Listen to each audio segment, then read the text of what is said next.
How to set up Jellyfin on your True NAS step by step. Step 1. Access your True NAS dashboard using your browser.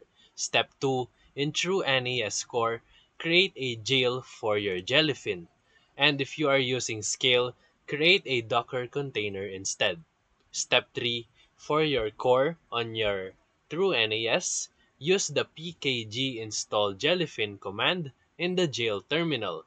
And for Scale, pull the official Jellyfin image from the Docker Hub. Step 4.